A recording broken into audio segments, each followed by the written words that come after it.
নমস্কার বন্ধুরা, আজকে আবারও একটা নতুন ভিডিও নিয়ে এসে গেছি। আজকে উজ্জয়নের দ্বিতীয় দিন। আর উজ্জয়নের আজকে হচ্ছে যেরকম মহাকালেশ্বর মন্দির যেরকম এখানে খুব বিখ্যাত, সেরকমই আরেকটা মন্দির রয়েছে, কালভৈরব মন্দির। সেখানেই আজকে আমরা চলে যাচ্ছি। আমরা হোটেলের সামনের থেকেই একদম মেন রোড থেকেই টোটো নিয়েছি। টোটোতে ভাড়া পড়েছে মাত্র 100 টাকা। 100 টাকায় কিন্তু আমাদের নিয়ে যাচ্ছে হচ্ছে কালভৈরব মন্দিরে। এখন বাজে হচ্ছে প্রায় সন্ধ্যে 6টা মতো। আর আমরা একটু সন্ধেবেলাতেই যাচ্ছি কালভৈরব মন্দিরে। ওখানে গিয়ে আরতি হয় সন্ধ্যে 8:30টার থেকে, যেরকম শুনেছি, তাই জন্য সন্ধেবেলাতেই যাচ্ছি। আর চলুন আজকে আপনাদের সাথে শেয়ার করব কালভৈরব মন্দিরের কীরকম কী পুজো দিতে পারবেন, কতটা কীরকম ভিড় হয়, বাইরে কোথা থেকে প্রসাদ নেবেন, এই সবই আপনাদের সাথে শেয়ার করব। আর মেন রোডের ওপর দিয়েই যাচ্ছি। কালভৈরব মন্দির যেতে কিন্তু মোটামুটি আমাদের 20 থেকে 25 মিনিট সময় লেগে গেছে টোটোতে।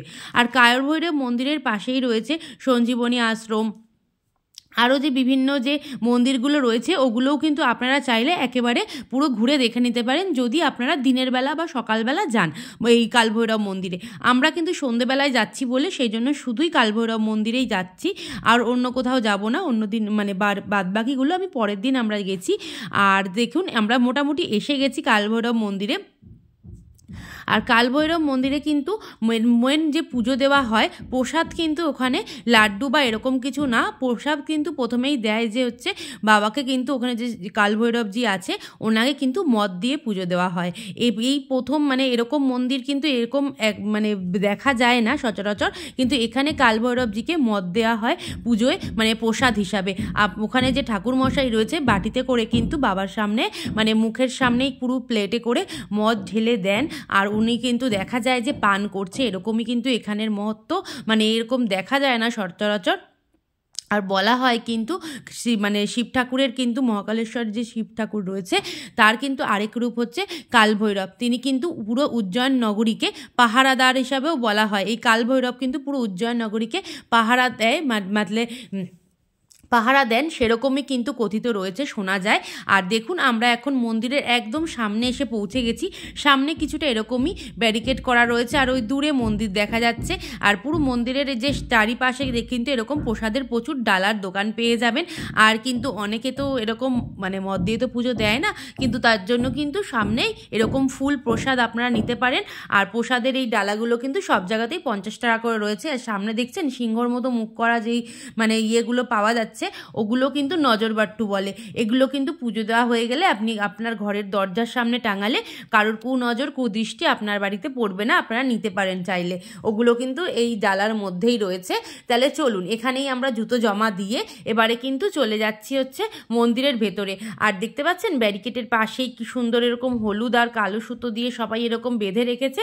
সবাই সবার মনস্কামনা পূরণের জন্যই কিন্তু এগুলো বেঁধেছে। আপনাদেরও কিন্তু ডালার মধ্যে এরকম কালো ধাগা থাকবে, আপনারাও চাইলে কোনো মনস্কামনা বলে কিন্তু এগুলো বাবার এই মন্দিরে যাওয়ার পথ সাইডেই যে ব্যারিকেডগুলো রয়েছে আপনারাও বেঁধে দিতে পারেন। বাবার মন্দিরের সামনেই দেখুন এই গাছটা কিন্তু বহু বছর পুরনো, যেটা শুনলাম অনেক দিনের একটা গাছ এখানে দেখতে পেলাম। আর দেখুন আস্তে আস্তে আমরা এগিয়ে যাচ্ছি মন্দিরের দিকে। সেই যে দেখা যাচ্ছে শ্রী কালভৈরব মন্দির, এটাই কিন্তু বাবা। আজকে কিন্তু আমি আপনাদেরকে মন্দিরের বাবার ভেতরের পুরো দর্শনও করাবো, বাবাকে কিরম দেখতে আমি সেটাও দেখাবো আপনাদেরকে। পুরো ভিডিওটা দেখুন, আমার সাথে থাকুন। আর যদি আমার ভিডিও ভালো লাগে তাহলে কিন্তু আমার চ্যানেলটাকে সাবস্ক্রাইব করবেন। দেখুন আমরা যখন এসেছি সন্ধ্যে এখন প্রায় 7টা মতো বেজে গেছে, ভিড় এগোতে এগোতে, আর কিন্তু অনেকটাই ভিড় রয়েছে।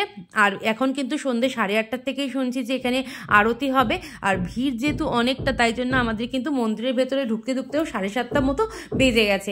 আর আমরা ঠিক যখনই পুজো দেওয়া আমাদের হয়ে গেল তারপরেই কিন্তু দেখলাম লাইন পুরোই ফাঁকা হয়ে গেছে।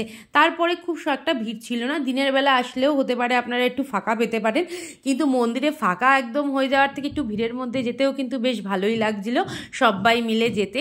আর দেখুন প্রচুর লোক এসেছে এই টাইমেও, যেই এখন যে সন্ধে প্রায় 7:30 বাজে, কিন্তু তাও দেখছি যে প্রচুর ভক্তরা এসেছে বাবার দর্শন করতে। আর বাবার কিন্তু মেন বাহন কে জানেন? এই শ্রী কালভৈরবজির কিন্তু মেন বাহন হচ্ছে কুকুর। হ্যাঁ, বাবা কিন্তু বাহন হিসাবে কুকুর বা কুকুরের পিঠেই মানে বসে রয়েছে, এরকমই দেখা যায় বাবার মূর্তিতে। আর একদম বাবার সামনেই কিন্তু একটা কালো রঙের কুকুর কিন্তু বসে রয়েছে, মানে মূর্তি হিসাবে। যেরকম শিব ঠাকুরের সামনে নন্দী থাকে, আর শ্রী কালভৈরবজির সামনেও কিন্তু মানে বাহন হিসাবে একটা কুকুর বসে রয়েছে, সেরকমই এই মন্দিরের ভিতরে দেখতে পেলাম আমরা। আপনাদেরকেও দেখাবো। দেখুন, ভিড় ঠেলে ক্রমশ আমরা এগিয়ে যাচ্ছি। আর মন্দিরটা বেশ সুন্দর, বাইরেটাও যে এত পায়রা রয়েছে মন্দিরের সামনে, মানে উপরেই যে শ্রী কালভৈরব মন্দির লেখা, তার উপরেই দেখছি যে ছোট ছোট খোপগুলোর মধ্যে পায়রার পুরো একদম বাস রয়েছে। আর দেখুন, মন্দিরের ভেতরে দিকেই আমরা দেখতে পেলাম দুটো বড় বড় প্রদীপ, আর প্রদীপটা কিছুক্ষণ আগেই জ্বালানো হয়েছে, যার জন্য দেখছি যে কিছু কিছু প্রদীপ জ্বলছে আর কিছু কিছু নিভে গেছে।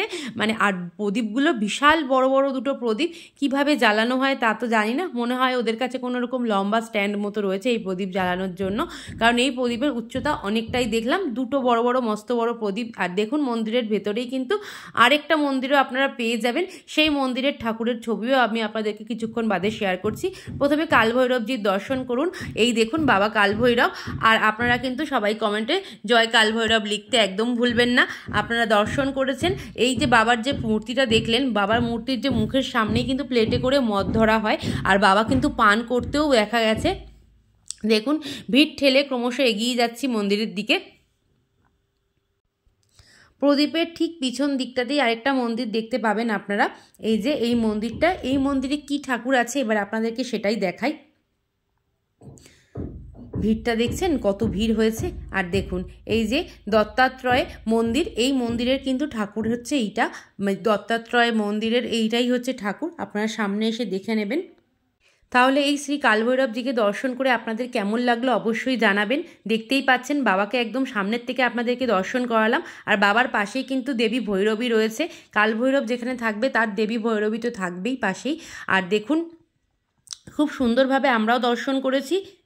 আর এই কালভৈরবজিকে কিন্তু পুরো উজ্জয়ন নগরীর কোতোয়াল বলা হয়। কোতোয়াল মানে পুলিশ, উনি পুরো উজ্জয়ন নগরীকে পাহারা দেন, এরকমই কথিত আছে।